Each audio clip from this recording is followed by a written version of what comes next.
Le rôle du design dans notre vie du quotidien, tous les jours, il est pluriel. Il est avant tout de servir, servir pour nos besoins sur cette terre, pour nous asseoir, pour couper, pour ranger, pour voyager.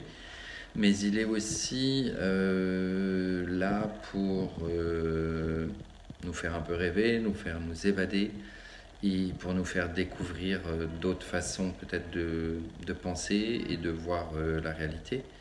Et à travers ces objets, ou que ce soit des installations, que ce soit une façon de mettre de la lumière quelque part, je pense que c'est aussi une façon de nous laisser nous émerveiller peut-être.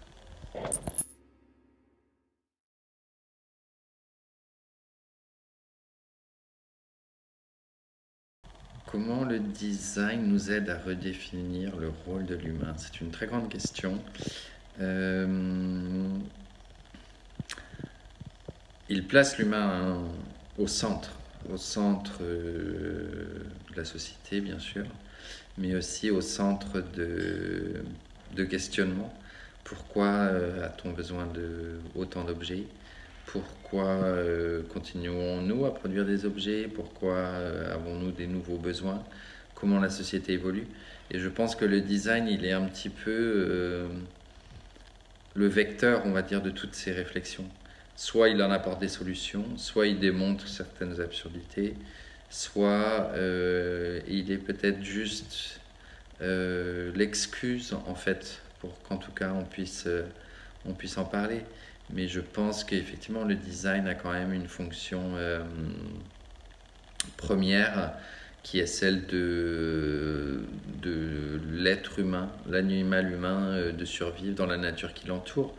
Donc on lui doit le respect aussi à cette nature qui nous entoure, puisque c'est elle aussi qui nous nourrit et qui nous protège de l'extérieur. Voilà.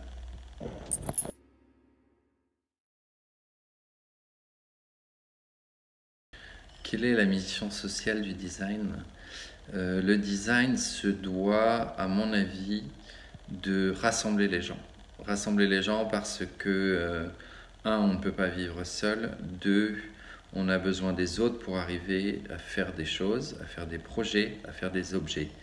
Sa mission sociale, elle est celle-ci avant tout. Elle est de nous faire nous rencontrer, nous faire collaborer, nous faire nous aider. Et je pense aussi que le design a une vraie capacité de communication.